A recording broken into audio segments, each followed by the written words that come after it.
I am Mohammad Wasim Saqib, your chemistry professor. जी बेटा, आज हमने एमडी कैट का लेक्चर नंबर 6 डिस्कस करना है। तो आइए चलते हैं बोर्ड की तरफ।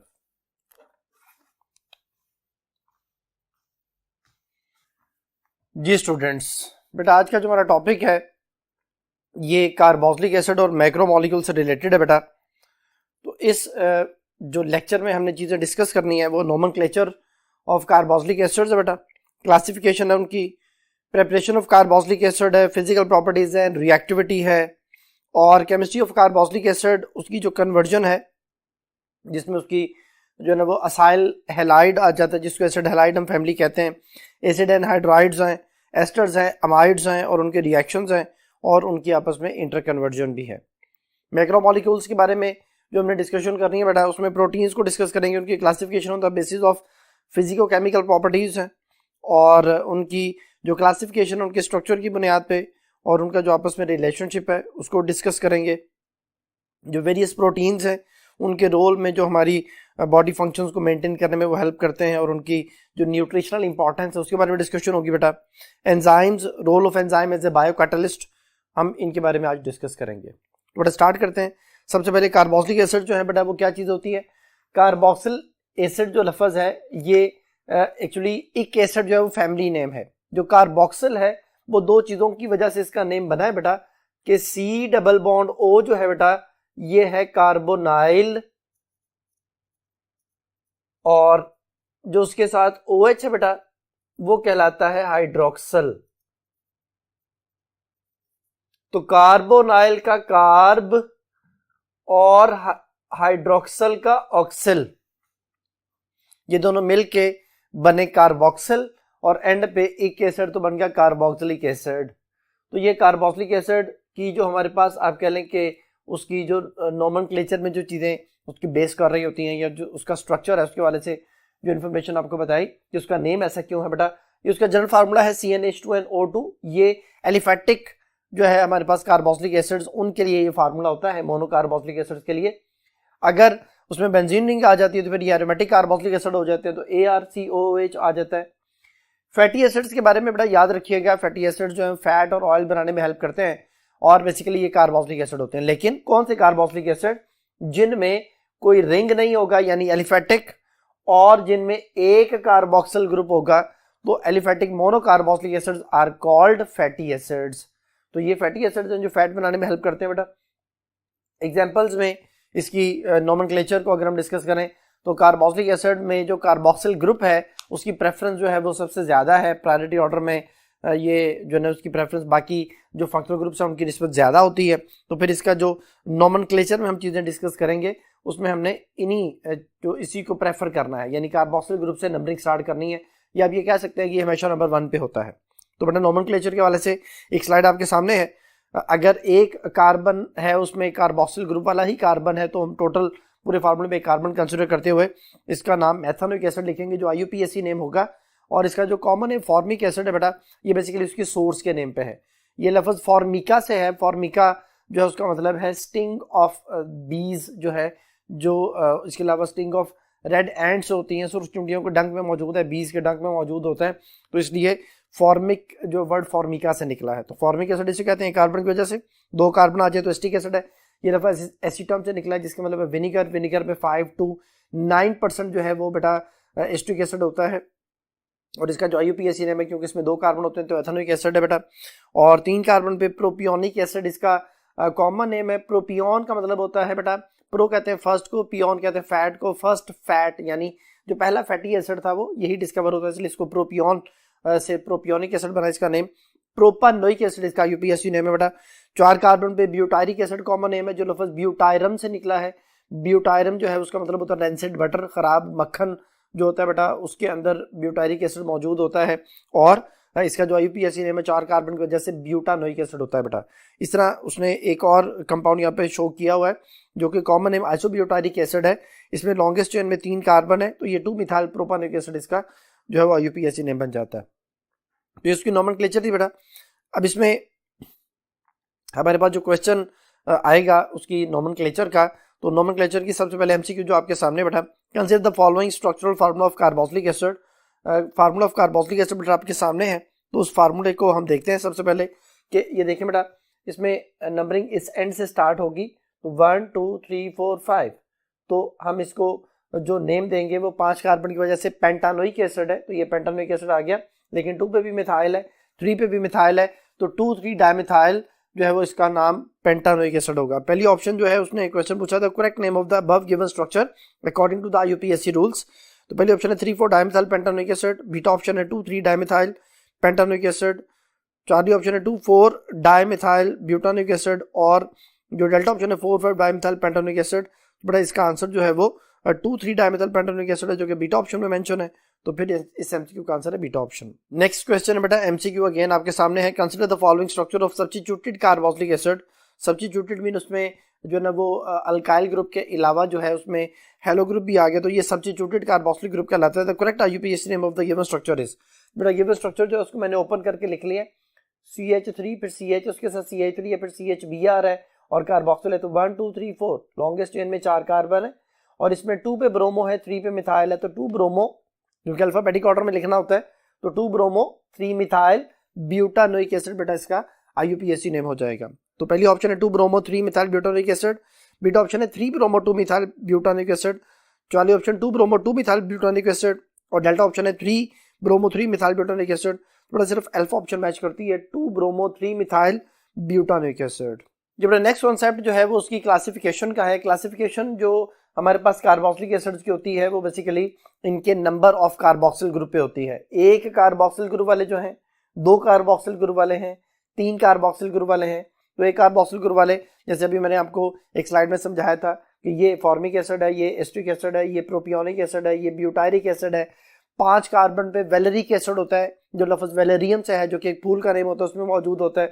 तो इस तरह से 6 कार्बन पे जो है ना वो कैप्री वर्ड उसमें आ जाता है, वो कैप्रिक एसिड भी होता है, कैप्रानोइक एसिड भी होता है, कैप्रिलिक एसिड भी होता है, डिफरेंट।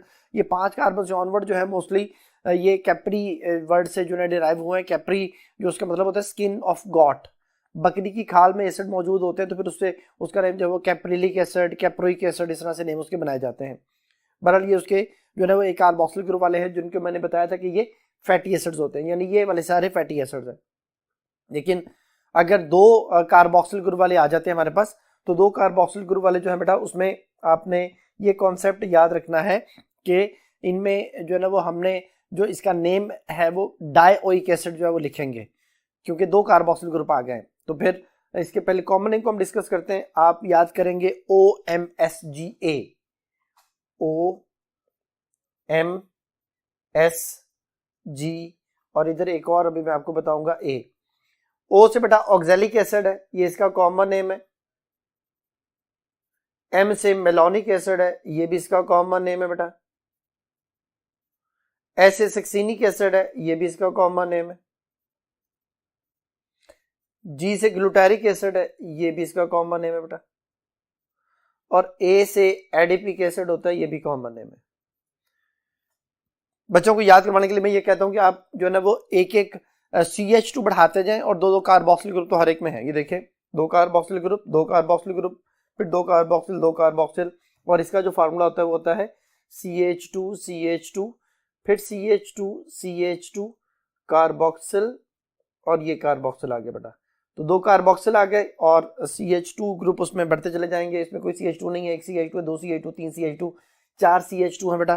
तो CH2 की जो अल्काइल की तादाद बढ़ रही है। तो ये जो है ना हमारे पास ऑक्सैलिक एसिड, जिसका यूपीएससी नेम होगा इथेन डाइओइक एसिड, ये प्रोपेन डाइओइक एसिड, ये ब्यूटेन डाइओइक एसिड, ये पेंटेन डाइओइक एसिड, और ये हेक्सेन डाइओइक एसिड जो है वो हो जाएगा। इस तरह अगर 3 कार्बोक्सिल ग्रुप आ जाए तो ये ट्राई कार्बोक्सिलिक एसिड बेटा, इसका जो कॉमन नेम है वो हमारे पास सिट्रिक एसिड है बेटा। तो ये उनकी क्लासिफिकेशन हो गई on the basis of carboxyl group. तो बेटा इससे रिलेटेड जो है वो एक एमसीक्यू है।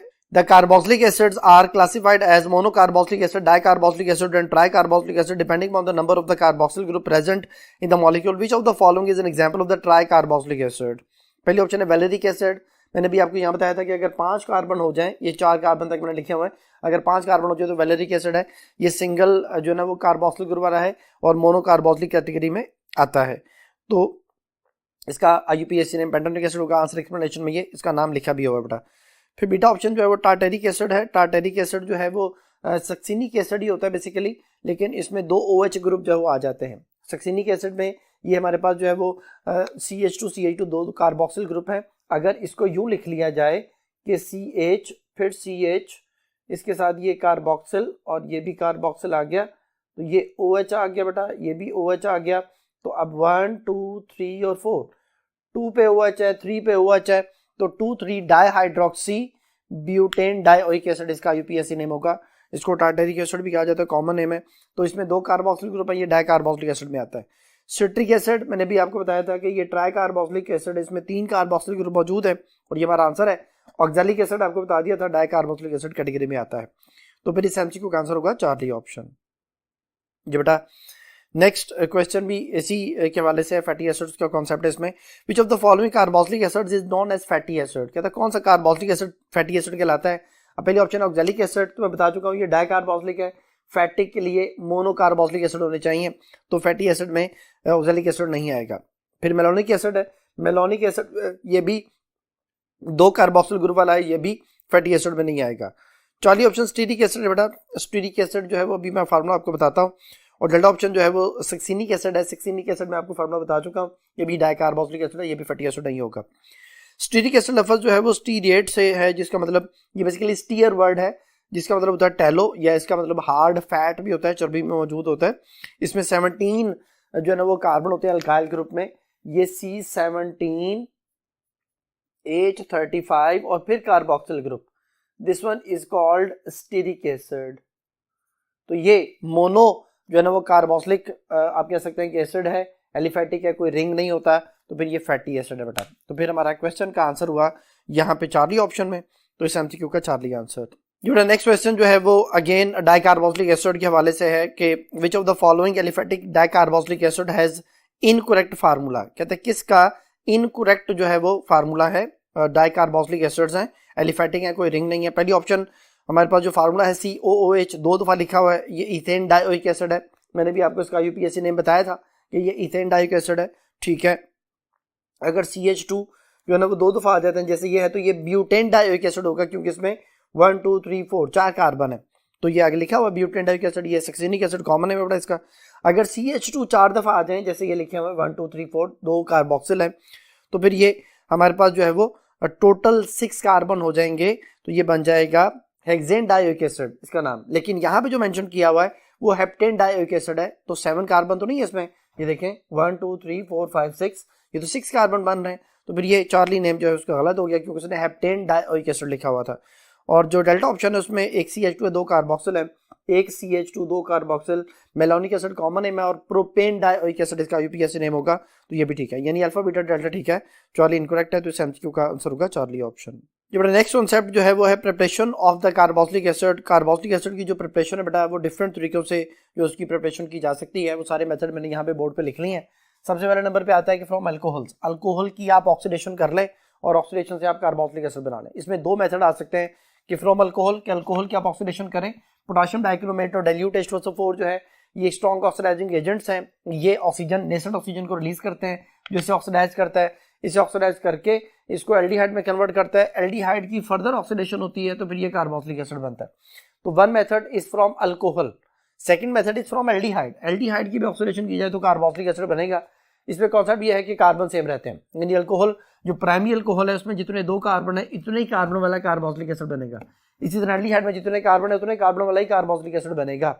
फिर सेकंड नंबर पे हमारे पास ग्रिग्नार्ड्स रिएजेंट जो है उसकी मदद से हमने कार्बोक्सिलिक एसिड को प्रिपेयर करना बेटा। तो इसमें देखिए हमारे पास ग्रिग्नार्ड रिएजेंट मैंने लिख लिया है। अब इसमें कॉन्सेप्ट ये है, याद रखना है कि आपने ग्रिग्नार्ड रिएजेंट में जितने कार्बन होंगे उसमें 1 कार्बन ज्यादा कर दें, वो उतने कार्बन वाला कार्बोक्सिलिक एसिड बनेगा। जैसे यहाँ पे हमारे पास 1 कार्बन है तो at the end ethanoic acid बनेगा। अगर यहाँ पे 2 कार्बन होते, इथाइल मैग्नीशियम ब्रोमाइड होता तो यहाँ पे प्रोपानोइक एसिड बनता, and up to so on.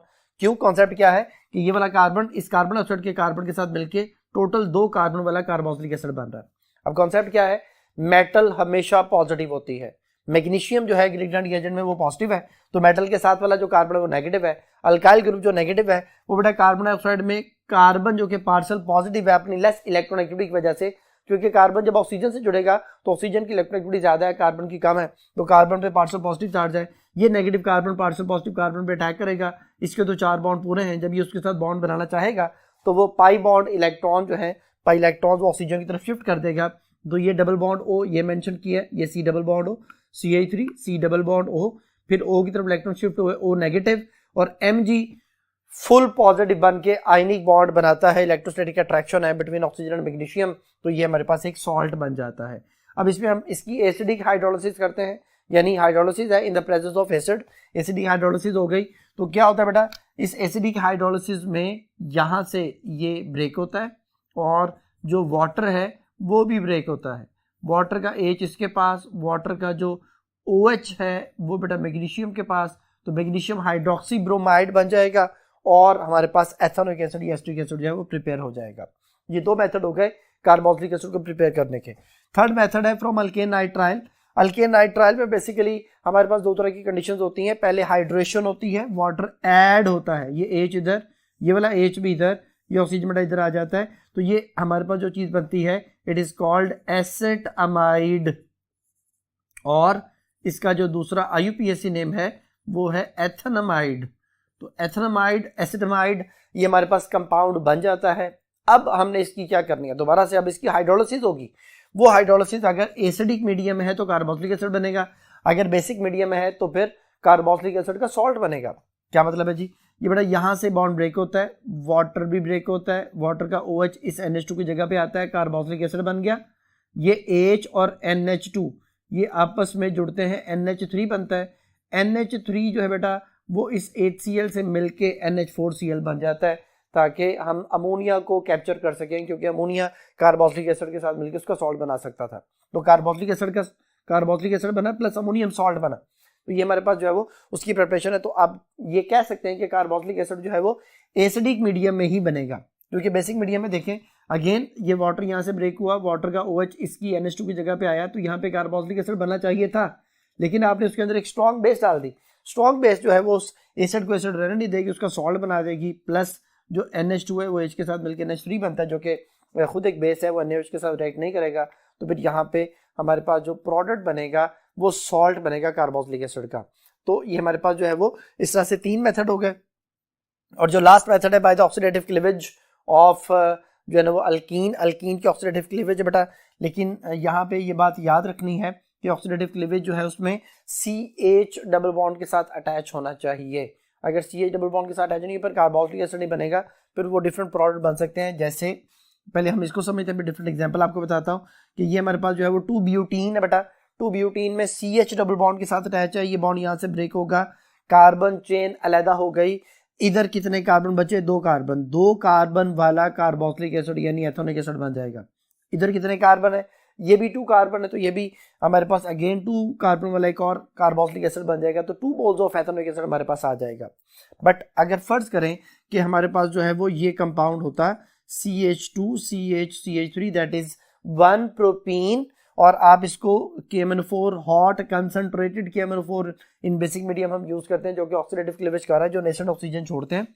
अब चेन तो यहीं से टूटनी है, अब C डबल बॉन्ड जो हमारे पास है वो जो आप कह सकते हैं कि C carbon carbon double bond है, उसमें एक तरफ CH मौजूद है, जिस तरफ CH है उतने कार्बन वाला कार्बोक्सिलिक एसिड बनेगा, यानी इन्हीं कंडीशंस पे हमारे पास एक एथेनोइक एसिड बन जाएगा, ये एथेनोइक एसिड बन गया। लेकिन ये वाला जो है ये फॉर्मिक एसिड में कन्वर्ट होता है, लेकिन फॉर्मिक एसिड यहाँ पे स्टे नहीं कर पाता, वो कार्बन डाइऑक्साइड में और वाटर में कन्वर्ट हो जाता है। तो हम बच्चों को फिर यही कहते हैं कि बेटा जो CH2 है अगर डबल बॉन्ड के साथ अटैच है तो फिर ये कार्बन डाइऑक्साइड वाटर बनेगा, और अगर यहाँ पे फर्ज करें सिर्फ कार्बन हो, हाइड्रोजन उसके साथ हो ही ना, फिर वो कीटोन में कन्वर्ट होगा। तो इसका मतलब यह है कि CH डबल बॉन्ड के साथ अटैच होना बड़ा जरूरी है ताकि हम कार्बोक्सिलिक एसिड को प्रिपेयर कर सकें। तो बेटा इससे रिलेटेड जो है वो MCQ है कि which of the following method is not use to prepare carboxylic acid, कहता है कौन सा मेथड कार्बोक्सिलिक एसिड को प्रिपेयर करने के लिए यूज नहीं करते। पहली ऑप्शन है by the oxidative cleavage of alkynes, alkyne तो हमने यूज नहीं किया, हमने तो अल्कीन्स यूज किए हैं, अल्काइन की ऑक्सीडेटिव क्लीवेज यहाँ पे जो है ना हमारे कोर्स में नहीं है, तो फिर ये वाला मेथड जो है वो जो है ना वो अल्काइन की मदद से आप ऑक्सीडेटिव क्लीवेज की मदद से कार्बोक्सिलिक एसिड प्रिपेयर नहीं कर पाते, यानी alpha is not the method used to prepare carboxylic acid. Beta option है from primary alcohol and aldehydes, तो ये मैं भी आपको बता चुका हूँ कि अल्कोहल के ऑक्सीडेशन से एल्डिहाइड बाद में कार्बोक्सिलिक एसिड बनता है, तो डायरेक्ट एल्डिहाइड से भी आप कार्बोक्सिलिक एसिड बना सकते हैं, तो ये वाली बात ठीक है। चलिए फ्रॉम ग्रिग्ना रिएजेंट, वो मैं आपको कॉन्सेप्ट बता चुका हूँ, ग्रिग्ना रिएजेंट जो है ना, ये वाला ग्रिग्ना रिएजेंट में हमारे पास कार्बोक्सिलिक एसिड बनता है, ठीक है। और फ्रॉम अल्केन नाइट्राइल, वो भी आपको हम जो है ना कॉन्सेप्ट यहाँ पे क्लियर कर चुके हैं कि जिसमें पहले अमाइड बनता है और अमाइड की हाइड्रोलिसिस के बाद जो है वो डिपेंडिंग अपॉन कि आप एसिडिक हाइड्रोलिसिस कर रहे हैं, तो यहाँ पे अंडरस्टूड है कि वो एसिडिक हाइड्रोलिसिस होगी तो कार्बोक्सिलिक एसिड बनेगा। तो फिर इसका मतलब है बीटा चौली डेल्टा में कार्बोक्सिलिक एसिड बन रहा है लेकिन अल्फा में कार्बोक्सिलिक एसिड नहीं बन रहा, तो फिर इस एमसीक्यू का आंसर हुआ अल्फा ऑप्शन। बेटा आप उसकी जो है वो स्लाइड आपके सामने है फिजिकल प्रॉपर्टीज के हवाले से। जो कार्बोक्सिलिक एसिड्स हैं उनमें सबसे पहले नंबर पे तो उसकी फिजिकल प्रॉपर्टीज में स्मेल है। जो पहले 4 कार्बन है बेटा उनकी पंजेंट स्मेल है, और जो उसके बाद वाले हैं वो जो है ना आप कह सकते हैं कि अनप्लेजेंट ऑर्डर रखते हैं। तो फिर जो है ना वो एक्चुअली हमारी बुक में जो मेंशन है कि फर्स्ट 3 पंजेंट स्मेल है और बाकी अनप्लेजेंट ऑर्डर है, तो ठीक है ये दोनों बातें, मतलब सब की जो है ना वो स्मेल ठीक नहीं है, बुरी स्मेल ही है, नाक में चुभने वाली है, तो पहली बात ठीक हो गई। सॉलेबिलिटी बेटा पहले 4 जो कार्बन वाले कार्बोक्सिलिक एसिड है वाटर सॉलेबल है, और फिर 5 के बाद जो इनकी सॉलेबिलिटी जो है वो डिक्रीज होना शुरू हो जाती है क्योंकि मोलर मास बढ़ जाता है, ये वाटर के ऊपर अलग से लेयर बना लेते हैं, फिर वाटर में डिसॉल्व नहीं होते, वाटर के साथ हाइड्रोजन बॉन्डिंग नहीं करते, आपस में हाइड्रोजन बॉन्डिंग शुरू कर देते हैं।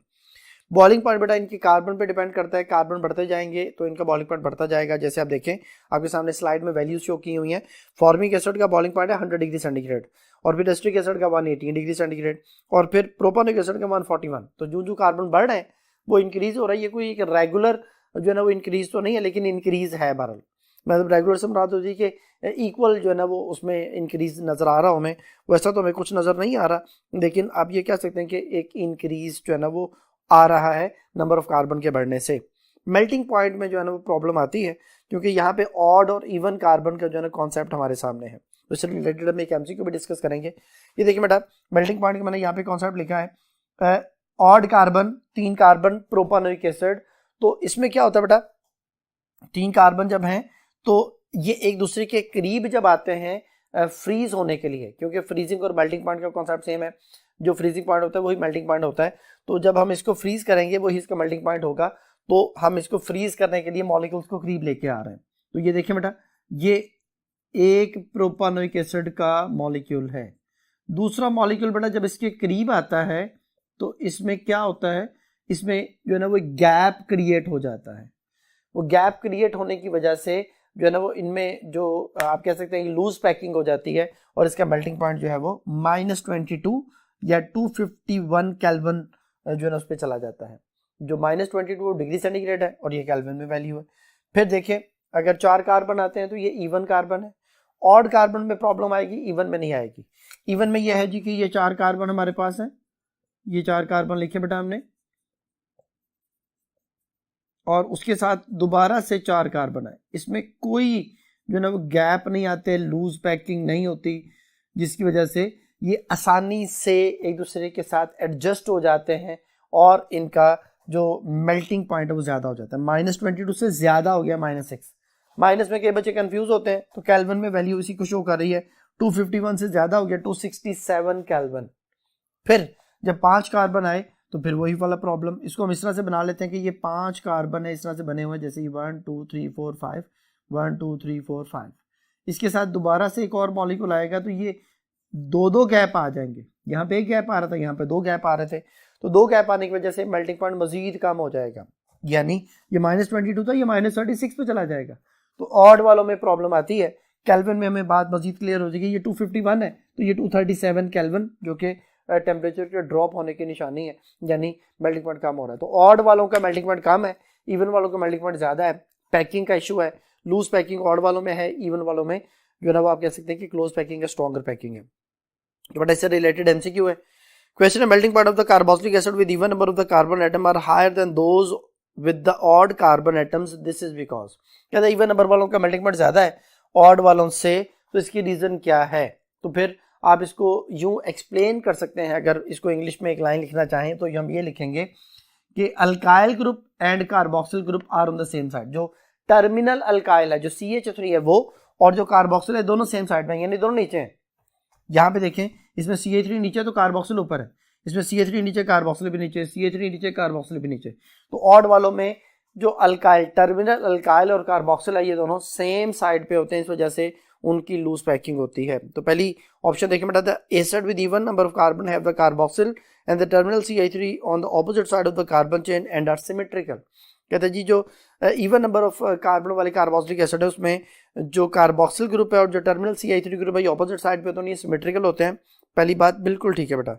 बीटा ऑप्शन जो हमारे पास है वो लिखे था acid with even carbon even number of the carbon atom have the carboxyl at the terminal CH3 on the same side of the carbon chain and are unsymmetrical। बड़ा इवन में तो दोनों सेम साइड पे नहीं होते, तो फिर ये वाली बात जो है वो गलत हो गई, तो फिर बीटा इनकरेक्ट हो गया। तो चार ही ऑप्शन है, both A and B. Delta option है नाइदर नॉर बी, तो बाकी पॉसिबल नहीं है, सिर्फ अल्फा ही पॉसिबल है। तो इस एमसीक्यू का आंसर अल्फा ऑप्शन। जब नेक्स्ट क्वेश्चन है, mark the incorrect statement about the carboxylic acids. Carboxylic acid के वाले से इनकरेक्ट स्टेटमेंट कहता बताएं। पहली ऑप्शन है the lower members of the aliphatic acids are in the liquid state. Aliphatic acids के जो लोअर मेंबर्स हैं वो लिक्विड स्टेट में होते हैं, ठीक है, पहली बात सही है कि वो जो जिसमें कम कार्बन है उनकी जो फिजिकल स्टेट है वो लिक्विड होती है। बीटा ऑप्शन है vinegar has 1 to 4% acetic acid, ethanoic acid. तो मैंने भी आपको बताया था विनेगर में 5 to 9% जो है वो हमारे पास जो है वो आप कह सकते हैं कि एसिटिक एसिड होता है, एथेनोइक एसिड होता है। तो ये 1 to 4 तो ठीक नहीं है। चौथी ऑप्शन है carboxylic acids are more polar than alcohols. Carboxylic acid जो है वो अल्कोहल से ज़्यादा पोलर होते हैं, अभी इसको मैं स्ट्रक्चर में शो करूंगा, ठीक है। ये अल्कोहल से ज़्यादा पोलर है, इसलिए इनकी बॉइलिंग पॉइंट भी अल्कोहल से ज़्यादा होते हैं, क्योंकि इनमें OH ग्रुप की वजह से भी पोलैरिटी है और C डबल बॉन्ड O की वजह से भी पोलैरिटी है। तो चार बात ठीक है। डेल्टा ऑप्शन है anhydrous ethanoic acid freezes at 70 degree centigrade and is known as glacial acetic acid.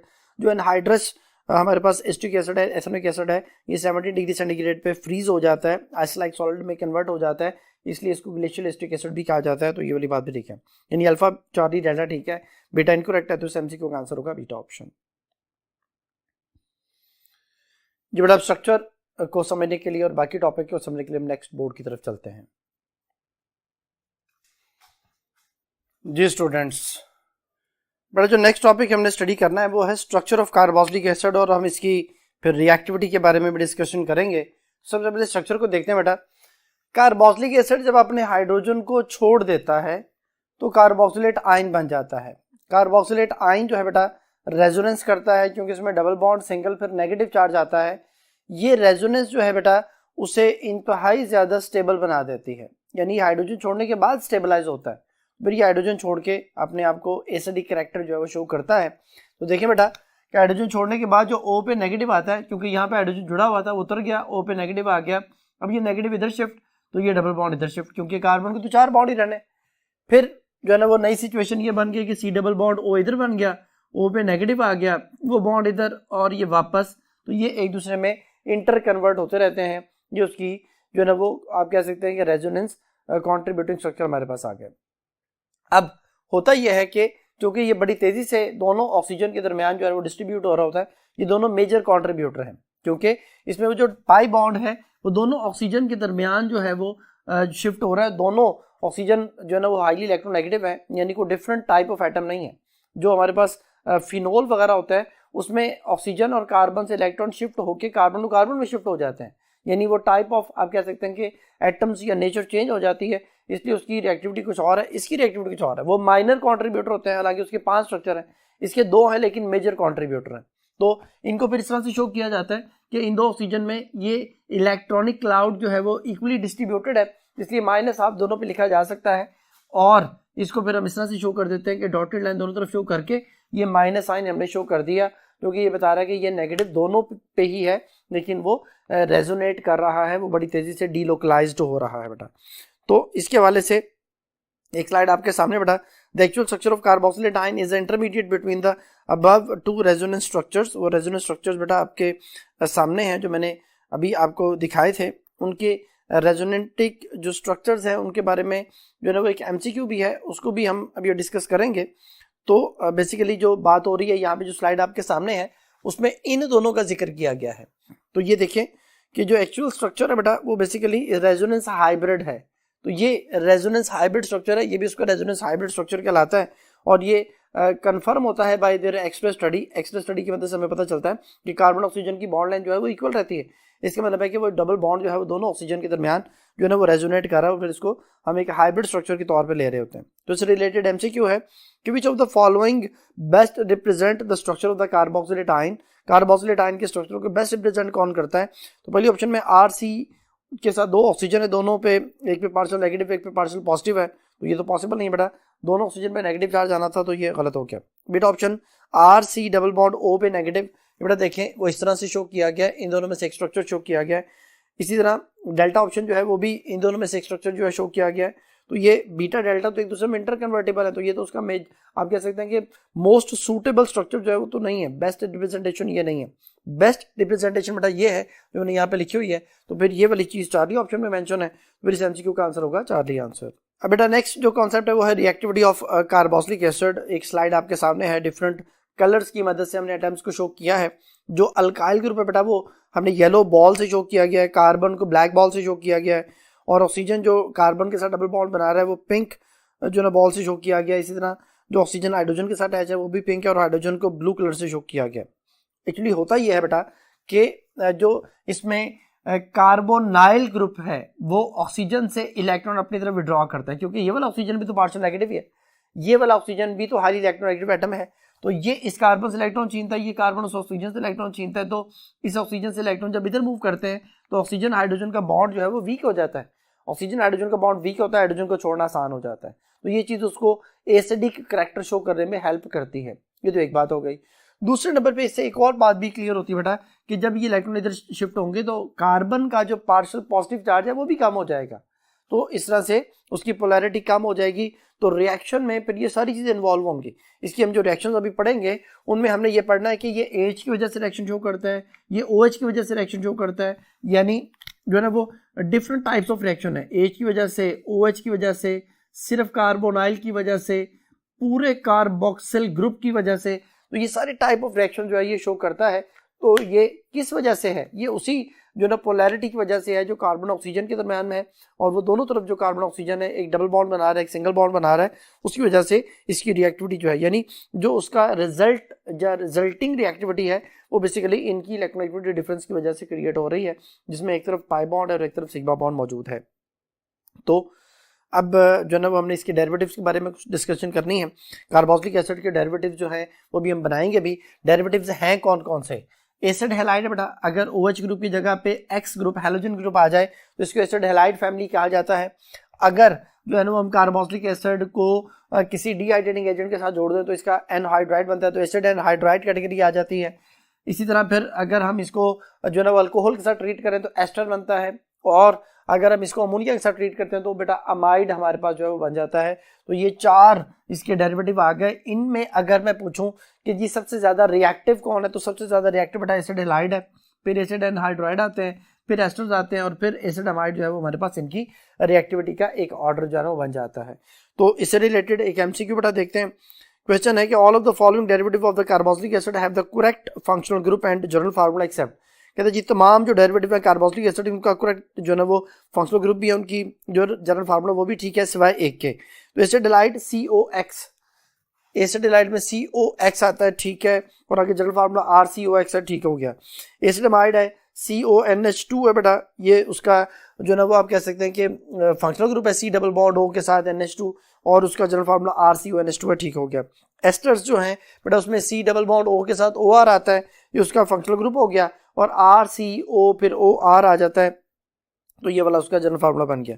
यानी पहली तीन बातें तो ठीक हो गई। डेल्टा ऑप्शन एसिड एनहाइड्राइड है बेटा, जिसमें CO फिर आगे CO लिखा हुआ है, तो ये गलत है। C डबल बॉन्ड O के दरम्यान एक और ऑक्सीजन भी है, यानी यहाँ पे 3 ऑक्सीजन होना चाहिए थे, ये उसने 2 ऑक्सीजन मेंशन किए, गलत हो गया। और आगे उसका जनरल फार्मूला RCO फिर COR है, तो ये डाइकेटोन के लिए होता है, ये इसके लिए तो नहीं होता बेटा। तो फिर एसिड एनहाइड्राइड जो है उसका फार्मूला जो है वो गलत मेंशन हो गया, तो इस एमसीक्यू का फिर डेल्टा आंसर होगा। ये बेटा उसकी आंसर एक्सप्लेनेशन में उनकी एग्जांपल्स भी मेंशन की हुई हैं। एसिड हैलाइड में अगर हम यहाँ पर CH3 मेंशन कर देते हैं इस जगह पे CH3 C double bond O फिर Cl, तो ये एसिटाइल क्लोराइड, और इसका जो नेम है IUPAC नेम वो एथेनॉइल क्लोराइड है। ये दोनों चीज़ें यहाँ पे जो है वो मेंशन है। ये एथेनोइक एसिड का जो डेरिवेटिव है तो एथेनॉइल क्लोराइड और एसिटाइल क्लोराइड इसका कॉमन नेम होगा। इस तरह एसिडमाइड है, उसमें एथेनमाइड जो मैं भी आपको पहले भी बता चुका था, एस्टमाइड भी इसको कहते हैं, एथेनामाइड IUPAC नेम है, ठीक हो गया। एस्टर जो है वो मिथाइल एथेनोएट है, मिथाइल एसीटेट उसका कॉमन नेम है, ये भी ठीक हो गया। और एसिड एनहाइड्राइड, एथेनोइक एनहाइड्राइड या एसिटिक एनहाइड्राइड इसका जो है ना वो नेम बनता है। ये सारी चीज़ें आंसर एक्सप्लेनेशन में है, डेल्टा ऑप्शन फिर हमारा आंसर बना था। बेटा उसके रिएक्शंस हैं, रिएक्शंस ऑफ कार्बोक्सिलिक एसिड में हमारे पास जो है ना वो 3 तरह की कैटेगरी हैं। सॉल्ट फॉर्मेशन है, OH ग्रुप की वजह से रिएक्शंस हैं, और रिएक्शन इन्वॉल्विंग पूरा carboxyl group as a whole. बेटा तो देखें, सबसे पहले हम तो सॉल्ट फॉर्मेशन की बात करेंगे। सॉल्ट फॉर्मेशन में बेसिकली H ग्रुप जो है वो इन्वॉल्व होगा, यानी कार्बोक्सिलिक जो एसिड है वो एसिड के तौर पर बिहेव करेगा। तो हमारे पास 4 रिएक्शन है, जिनमें पहले नंबर पे सोडियम हाइड्रोक्साइड के साथ रिएक्शन है, स्ट्रॉन्ग जो है ना वो एक अल्कली है उसके साथ रिएक्शन होगा, ये अपने ये छोड़ेगा, वो OH छोड़ के सॉल्ट एंड वाटर जो है वो बन जाएगा।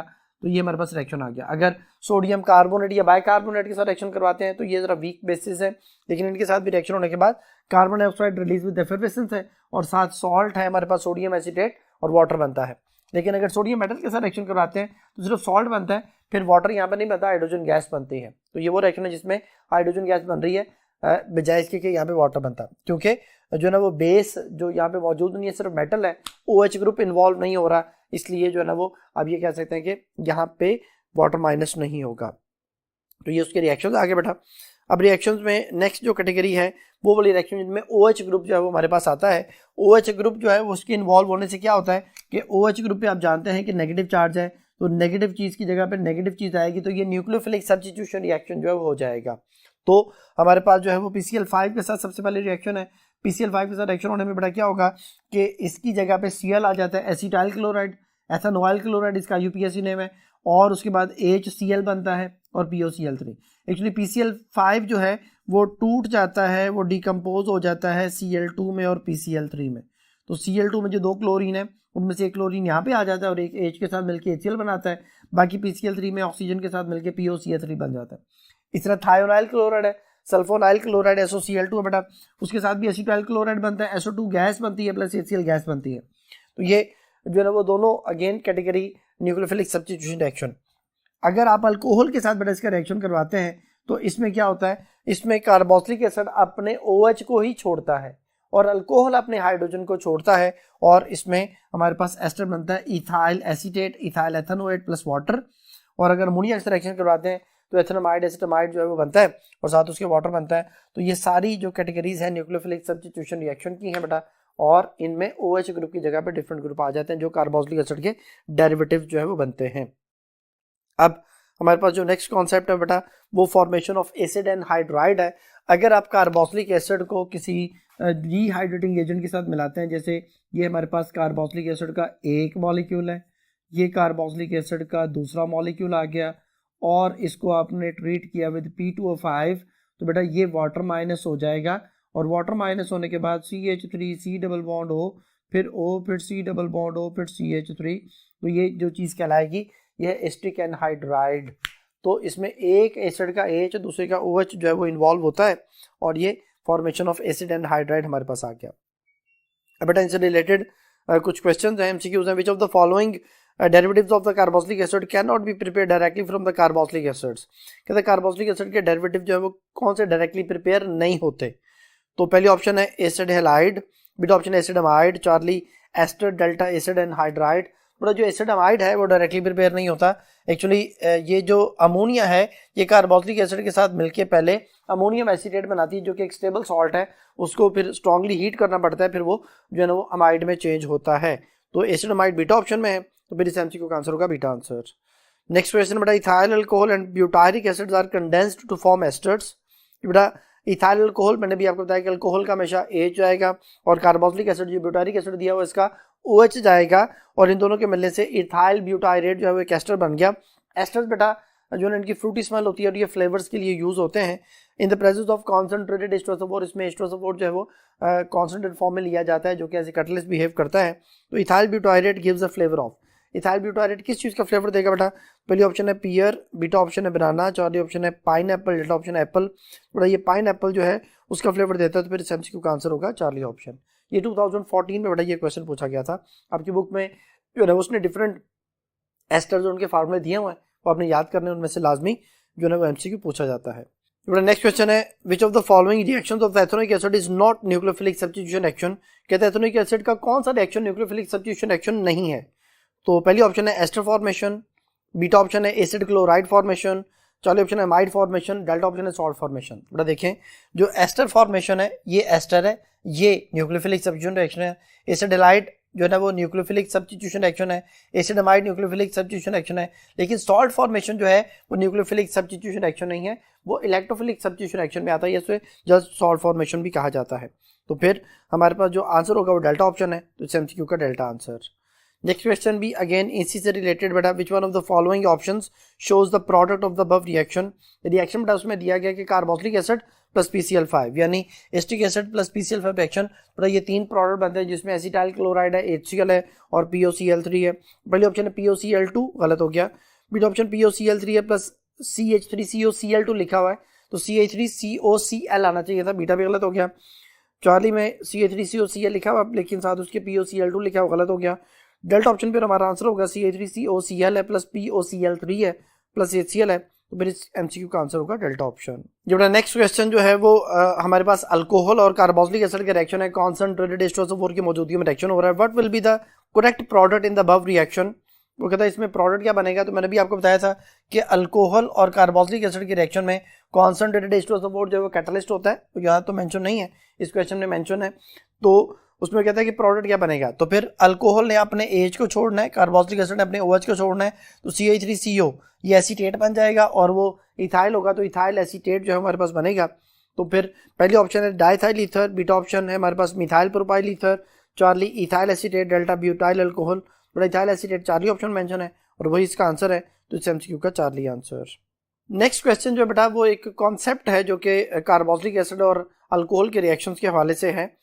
When ethanol is warmed with ethanoic acid in the presence of the strong acid as a catalyst and ester ethyl ethanoate is formed, ठीक है, उसने सॉल्ट हमें बता दिया कि जो एस्टर है वो बता दिया, सॉल्ट तो इसमें नहीं बन रहा, एस्टर जो है वो बता रहा है कि वो क्या बनेगा, और वो कह रहा है विच of the following statement is correct, कौन सी स्टेटमेंट जो है ना वो करेक्ट है।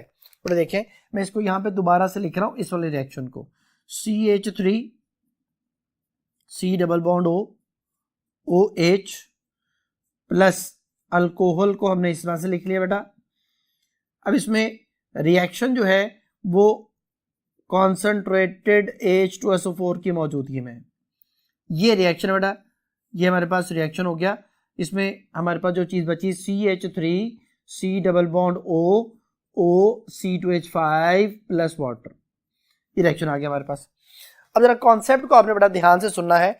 इसमें बेटा कॉन्सेप्ट ये है कि ये अपने AH को छोड़ रहा है, gain of hydrogen is called reduction, घर याद करना है GHR, gain of hydrogen is called reduction. तो अगर लॉस ऑफ हाइड्रोजन होगा तो ऑक्सीडेशन होगा, तो यहाँ पे हाइड्रोजन लॉस हो रहा है, तो ये LHO जो है ना loss of hydrogen is called oxidation, ये हमारे पास जो है वो अल्कोहल की ऑक्सीडेशन हो रही है। तो अगर अल्कोहल की ऑक्सीडेशन हो रही है बेटा, ये ऑक्सीडाइज्ड हो रहा है, तो इसका मतलब है कि जो एसिड होगा वो रिड्यूस्ड हो रहा होगा, क्योंकि ये जो ना वो एक ऑक्सीडेशन रिडक्शन रिएक्शन है। तो फिर इस कॉन्सेप्ट पर ये ऑक्सीडाइज हो रहा है, ये रिड्यूस हो रहा है। तो अब हमने देखना है कि हमारे पास जो ऑप्शन दी गई हैं उनमें से कौन सी ऑप्शन जो है वो करेक्टली मैच करेगी। पहली ऑप्शन है अल्कोहल इज रिड्यूस्ड, मैंने अभी बताया कि अल्कोहल ऑक्सीडाइज हो रहा है, पहली बात गलत हो गई।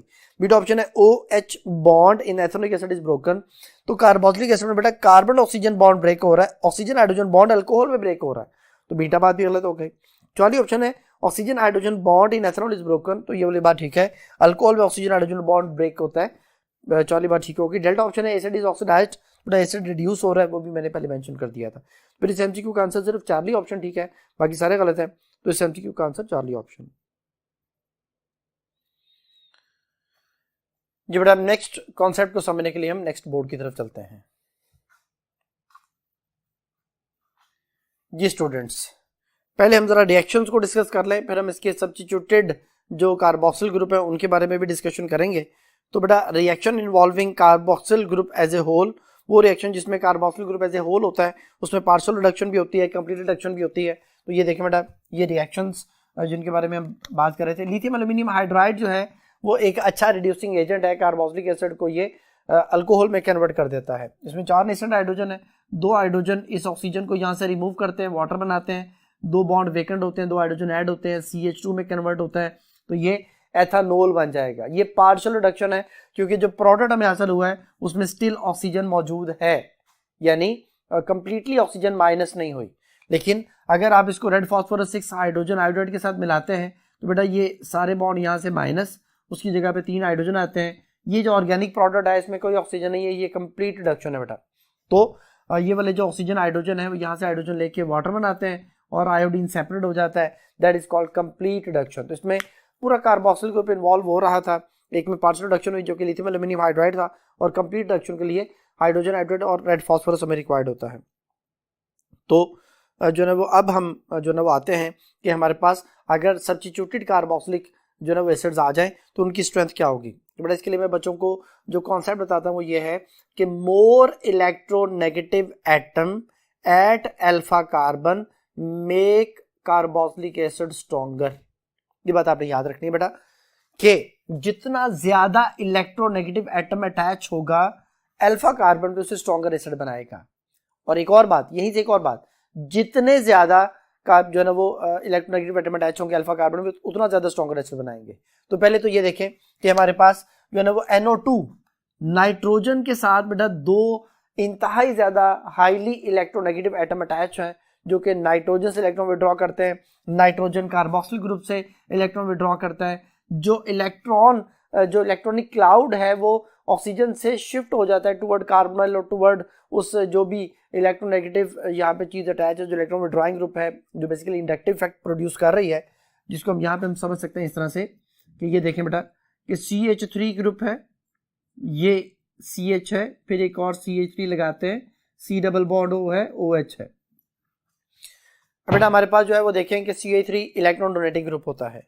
ये वाला CH3 जो है वो क्या करेगा, इलेक्ट्रॉन डोनेट करेगा। ये वाला CH3 क्या करेगा, इलेक्ट्रॉन डोनेट करेगा।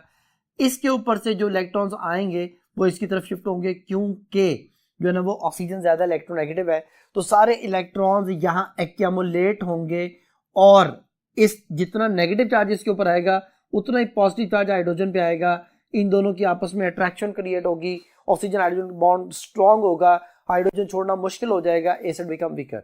यानी more electron donating group through inductive effect, ये सिग्मा बॉन्ड के थ्रू इलेक्ट्रॉन डोनेट हो रहे हैं, इसमें कोई पाई बॉन्ड इन्वॉल्व नहीं हो रहा, तो इसको इंडक्टिव इफेक्ट कहा जाता है।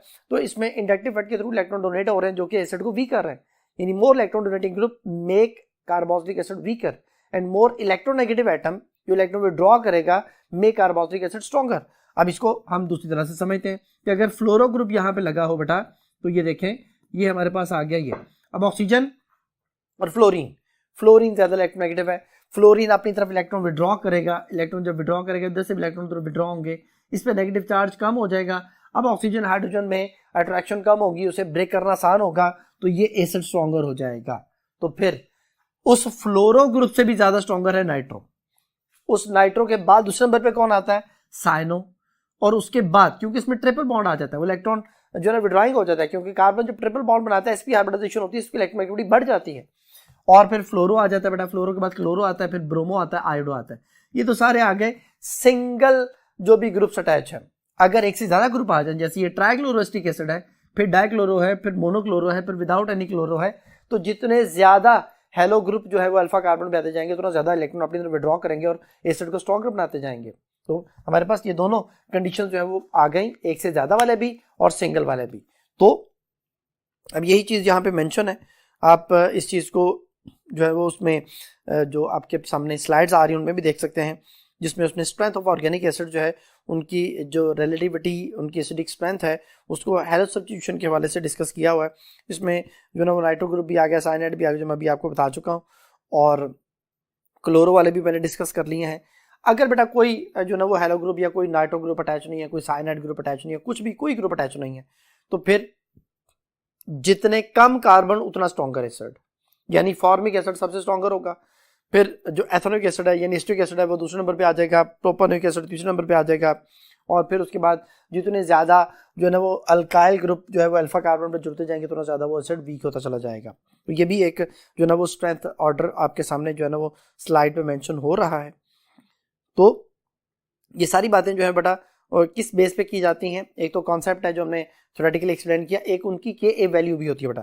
तो के ए वैल्यू बेटा यहाँ पे क्लोरो एस्टिक एसिड की मेंशन है जिसमें जो है 1.4 10⁻³ है और सिंपल एस्टिक एसिड 1.7 10⁻⁵ है।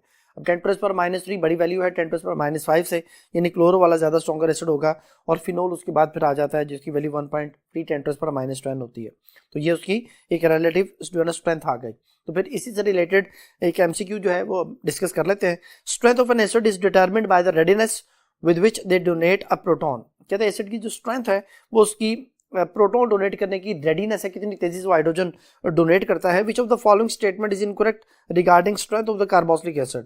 तो कौन सी बात जो है वो इनकी स्ट्रेंथ के बारे से इनकरेक्ट है। पहली ऑप्शन है acidic strength increases with increase of the stability of the carboxylate ion. अभी हमने डिस्कस किया था कि कार्बोक्सिलेट आयन जो है वो जितना ज्यादा स्टेबल होगा उतना ज्यादा एसिड भी स्ट्रॉन्गर हो जाता है। तो पहली बात ठीक है। फिर बीटा ऑप्शन है electron donating alkyl group decrease acidity. जो मैंने भी आपको समझाया कि जितने ज्यादा इलेक्ट्रॉन जो है ना वो डोनेटिंग ग्रुप लगे होंगे, अल्काइल इलेक्ट्रॉन डोनेटिंग ग्रुप होता है, वो एसिड को जो है ना वो वीक करता चला जाता है। बीटा बात ठीक हो गई। चालीस ऑप्शन है इलेक्ट्रॉन विड्रॉइंग ग्रुप जैसे क्लोरो फ्लोरो और OH ग्रुप है, साइनाइड ग्रुप है, इंक्रीज एसिडिटी, ये इलेक्ट्रॉन अपनी तरफ विड्रॉ करते हैं। OH में ऑक्सीजन के ऊपर इलेक्ट्रॉन जो है ना वो कम होते हैं क्योंकि वो जो ना इलेक्ट्रोनेगेटिव एटम की तरफ जो ना वो ट्रैवल कर जाते हैं, जिसकी वजह से हाइड्रोजन को रिलीज करना आसान हो जाता है, एसिड स्ट्रॉन्गर हो जाता है, दे इंक्रीज एसिडिटी। चार ऑप्शन भी ठीक है। थर्ड ऑप्शन है the strength of carboxylic acid is not affected by the electron donating और इलेक्ट्रॉन विड्रॉइंग ग्रुप। तो ये वाली बात गलत है बेटा। इलेक्ट्रॉन डोनेटिंग ग्रुप से एसिड वीक होता है क्योंकि ऊपर हम बात कर चुके हैं कि वो ठीक ऑप्शन है, पर ये वाली बात गलत हो जाएगी क्योंकि यहाँ पे वो कह रहे हैं कि कोई इफेक्ट ही नहीं होता इलेक्ट्रॉन डोनेटिंग या इलेक्ट्रॉन विड्रॉइंग ग्रुप का। फिर इस एमसीक्यू का डेल्टा आंसर। नेक्स्ट क्वेश्चन बेटा which of the following is the correct order with respect to an acidic strength. Acidic strength के वाले से कौन सा ऑर्डर ठीक है। पहली ऑप्शन है formic acid is greater than या stronger than acetic acid, then stronger than propionic acid and stronger than phenol. तो बेटा पहली बात ही ठीक है क्योंकि उसमें मैंने भी आपको बताया कि अगर कोई ग्रुप अटैच नहीं है तो जितने कम कार्बन उतना स्ट्रॉन्गर एसिड, तो फॉर्मिक एसिड सबसे स्ट्रॉन्गर होगा क्योंकि बीटा ऑप्शन में एसिटिक एसिड को ज्यादा स्ट्रॉन्गर एसिड लिखा हुआ है, फॉर्मिक एसिड, तो ये गलत हो जाएगा। चौथे ऑप्शन में फिनोल को सबसे स्ट्रॉन्गर एसिड लिख दिया है बट उसकी के वैल्यू जो है वो इनसे कम होती है, इसलिए ये वाली जो ऑप्शन बिल्कुल ठीक नहीं हो सकती। बीटा भी ठीक नहीं है, चार्ली भी ठीक नहीं है। Delta formic acid stronger acetic acid से ठीक है, उसके बाद फिनोल, उसके बाद प्रोपियोनिक एसिड है, तो ये भी गलत हो गया। तो इस क्वेश्चन का आंसर सिर्फ अल्फा ऑप्शन। अब आते हैं बेटा मोनो सब्स्टिट्यूटेड जो हेलो सब्स्टिट्यूटेड ग्रुप्स है उनके वाले से, उनकी एसिडिक स्ट्रेंथ का एक एमसीक्यू है बेटा। Which of the following hello substituted carboxylic acid is the stronger acid. कहते कौन सा स्ट्रॉन्गर एसिड है बेटा। पहली ऑप्शन है फ्लोरोएस्टिक एसिड, बीटा ऑप्शन है chloroacetic acid, Charlie bromoacetic acid, delta option iodoacetic acid. तो फिर इस एमसीक्यू के लिए जो हमारे पास ऑप्शन होगी वो फ्लोरो होगा बेटा, क्योंकि फ्लोरो वाला जो ना स्ट्रॉन्गर एसिड है। ये मैंने आपके सामने ऑर्डर लिखा भी हुआ है कि जो हेलो ग्रुप्स है उनमें फ्लोरो सबसे पहले आ रहा है क्योंकि वो ज्यादा इलेक्ट्रोनेगेटिव एटम है बेटा। तो फिर इलेक्ट्रॉन ज्यादा विड्रॉ करता है, एसिड को ज्यादा स्ट्रॉन्गर बनाता है। और जो ना वो अगर एक से ज्यादा हेलो ग्रुप आ जाए तो उसके वाले से एक एमसीक्यू जो है वो भी आपके सामने आ रहा है बेटा। ये देखें क्वेश्चन जो है which one of the following gives the correct order of the acidic strength stronger first for the ethanoic acid, chloroethanoic acid and phenol. कहते हैं जी एथेनोइक एसिड, क्लोरोएथेनोइक एसिड और फिनोल के हवाले से जो ना वो अगर हम बात करें तो फिर जो ना इसमें कौन सा ऑर्डर जो है वो करेक्ट होगा। फिर इसमें बेटा हमारे पास जो है एसिटिक एसिड है, कोई हेलो ग्रुप नहीं है, और दूसरे नंबर पे उसने फिनोल लिखा हुआ है, फिर तीसरे नंबर पे क्लोरोएथेनोइक एसिड है। तो ये गलत हो जाएगा क्योंकि क्लोरो वाला ज्यादा स्ट्रॉन्गर एसिड है, मैं उसकी के वैल्यू भी आपको बता चुका हूँ। बीटा ऑप्शन में क्लोरोएथेनोइक एसिड पहले नंबर पे, फिर फिनोल है, फिर एसिटिक एसिड है, गलत हो गया। क्लोरोएथेनोइक एसिड के बाद एथेनोइक एसिड आना चाहिए, फिर फिनोल आना चाहिए, जो कि चौथी ऑप्शन में अगेन गलत है क्योंकि एथेनोइक एसिड है, फिर क्लोरोएथेनोइक है, फिर फिनोल है। डेल्टा ऑप्शन ठीक है, क्लोरोएथेनोइक एसिड है, फिर एथेनोइक एसिड है और फिर फिनोल है बेटा। तो इस एमसीक्यू का डेल्टा आंसर जी बेटा इसके वाले से एमसीक्यू आपके सामने है जो कि acidic strength of carboxylic acid, phenol और अल्कोहल के रिलेटिव स्ट्रेंथ को कंपेयर करेगा। The relative acidic strength of the carboxylic acid water, phenol and ethanol has the following order of the increasing acidic strength.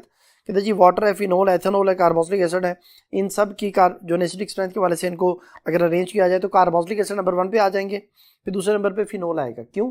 Carboxylic acid की जो के value है answer explanation में आप इसको देख सकते हैं बेटा कि आंसर एक्सप्लेनेशन में हमारे पास क्या आ रहा है कि कार्बोक्सिलिक एसिड की वैल्यू 1.7 10⁻⁵ है और फिनोल की उससे कम है 1.3 10⁻⁻10 है।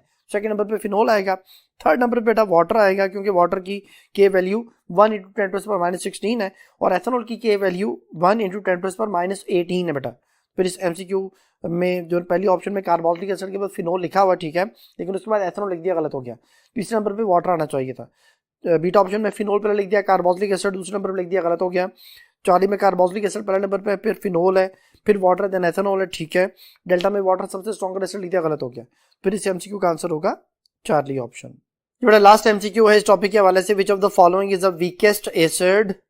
पहली ऑप्शन में हमारे पास एथेनोइक एसिड है, बीटा ऑप्शन क्लोरोएथेनोइक एसिड है, चौली ऑप्शन डाइक्लोरोएथेनोइक एसिड है, डेल्टा ऑप्शन ट्राइक्लोरोएथेनोइक एसिड है। बेटा तो मैं अभी आपको बता चुका था कि ट्राइक्लोरो वाला सबसे स्ट्रॉन्गर है, फिर डाइक्लोरो है, फिर मोनोक्लोरो है, फिर जो है हमारे पास विदाउट एनी क्लोरो जो है वो एसिटिक एसिड जो ना है। तो फिर यहाँ पे सबसे वीकेस्ट एसिड पूछा है जिसमें कोई हेलो ग्रुप नहीं होगा, वो सबसे वीकर होगा बेटा, जो कि यहाँ पे अल्फा ऑप्शन में मेंशन है। तो उसकी आगे के वैल्यू भी दी हुई है बेटा, के वैल्यू कम एसिड वीक, के वैल्यू ज्यादा एसिड स्ट्रॉन्ग। तो वीकेस्ट एसिड पूछा गया था जो कि अल्फा ऑप्शन में मेंशन है, तो इस एमसीक्यू का फिर अल्फा आंसर। ये बड़ा नेक्स्ट जो हमारे पास टॉपिक है वो है मैक्रोमोलिक्यूल्स। मैक्रोमोलिक्यूल्स जो हैं उनके बारे में जो है वो आप जानते हैं कि इनमें हमारे पास जो इसका कॉन्सेप्ट है, सबसे पहले स्ट्रोडिंजर ने इसको इंट्रोड्यूस किया था इन 1920s में, और उसने मैक्रोमोलिक्यूल्स को, पॉलीमर्स को डिस्क्राइब किया था कि छोटे मॉलिक्यूल जो हैं, जो रिपीटिंग यूनिट होते हैं, वो आपस में जुड़ के एक पॉलीमर बनाते हैं, एक लार्ज मॉलिक्यूल बनाते हैं, और इनकी जो बेस है उनका मोलर मैस है, मोलर मैस 10,000 से ज़्यादा हो जाएगा तो मैक्रोमोलिक्यूल, मोलर मैस 10,000 से कम हो जाएगा तो वो माइक्रोमोलिक्यूल कहलाएगा। तो ये वर्ड जो ग्रीक वर्ड है पॉली, जिसका मतलब है मैनी या ज़्यादा, तो मर जो है वो पार्ट को कहते हैं, पॉलीमर ज़्यादा पार्ट्स जो आपस में अटैच होके जो ना वो एक यूनिट बना देते हैं, that is called as polymer. तो सबसे पहले जो चीज़ हमें डिस्कस करनी है उनमें प्रोटीन्स है बेटा। प्रोटीन का वर्ड जो है वो प्रोटियो से निकला है, जिसका मतलब है प्राइम इंपॉर्टेंस। तो प्राइम इंपॉर्टेंस मीन कि हमारी बॉडी में जितने भी जो आप कह सकते हैं कि केमिकल रिएक्शंस हो रहे हैं वो एंजाइम की वजह से हो रहे हैं, एंजाइम सारे के सारे प्रोटीन्स होते हैं। तो ये हमारे वो आप कह सकते हैं कि बॉडी के तमाम फंक्शंस को परफॉर्म करने के लिए प्रोटीन चाहिए।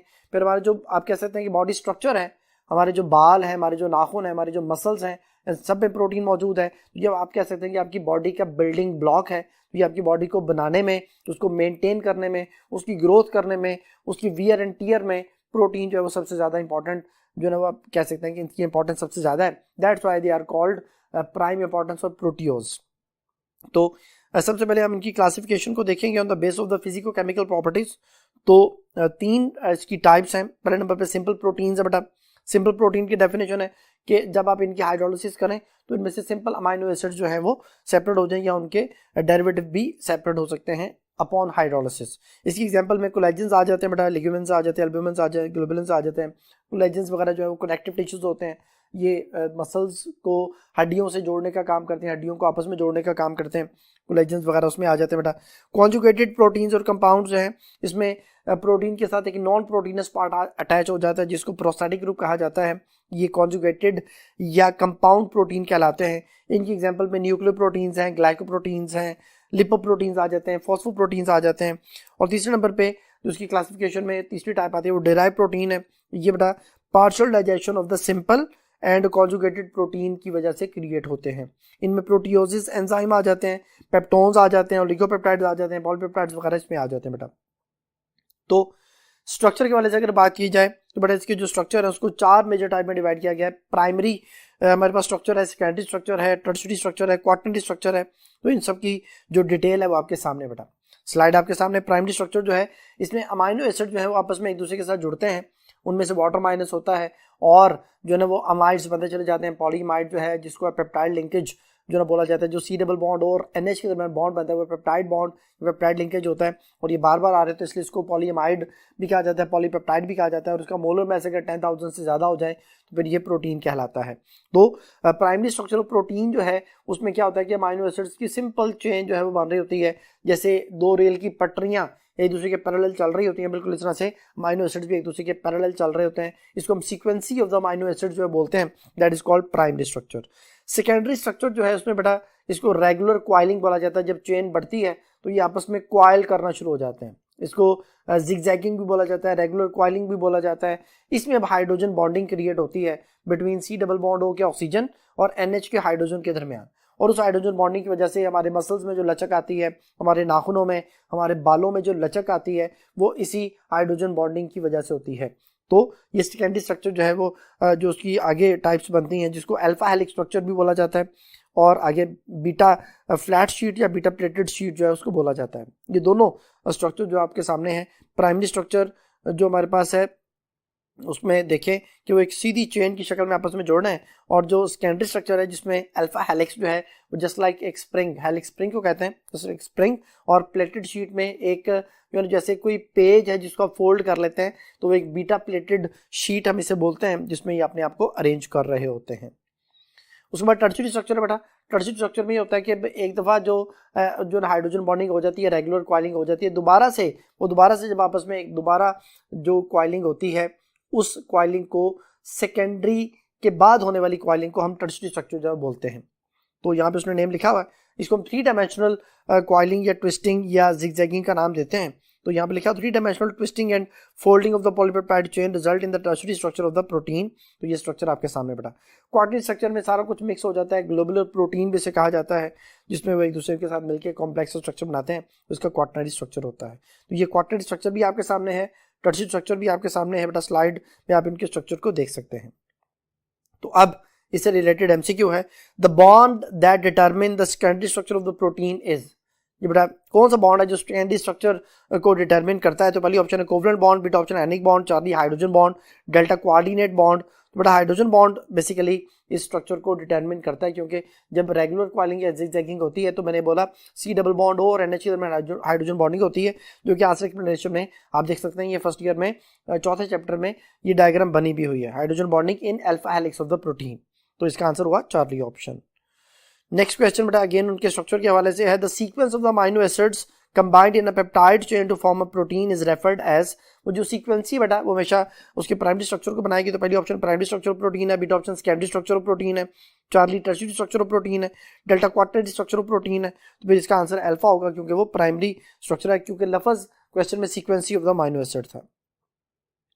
नेक्स्ट एमसीक्यू बेटा, the 3 dimensional twisting and folding of the polypeptide chain results in the. तो बेटा 3 डायमेंशनल ट्विस्टिंग और फोल्डिंग में हमेशा टर्शियरी स्ट्रक्चर जो है वो इन्वॉल्व होता है, या टर्शियरी स्ट्रक्चर उसके रिजल्ट के तौर पे हमारे सामने आता है। तो फिर अल्फा ऑप्शन है primary, beta secondary, Charlie tertiary, delta quaternary. तो इस एमसीक्यू का आंसर होगा चार्ली ऑप्शन।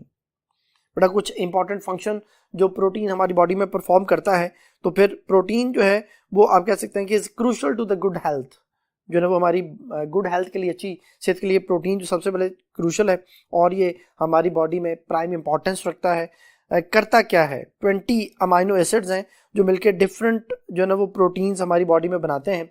वो 20 अमाइनो एसिड में 10 असेंशियल हैं, 10 नॉन असेंशियल हैं, जो कि प्रोटीन की सिंथेसिस में रिक्वायर्ड होते हैं। प्रोटीन जो है मैंने अभी आपको बताया कि एंजाइम्स वगैरह सारे प्रोटीन के बने होते हैं, तो फिर ये हमारी बॉडी में डिफरेंट फंक्शन परफॉर्म कर रहे होते हैं। तो सबसे पहले नंबर पे जो है ना वो इनकी आप कह लें कि जो डिफरेंट इंपॉर्टेंट फंक्शंस हैं उनके बारे में डिस्कशन करेंगे।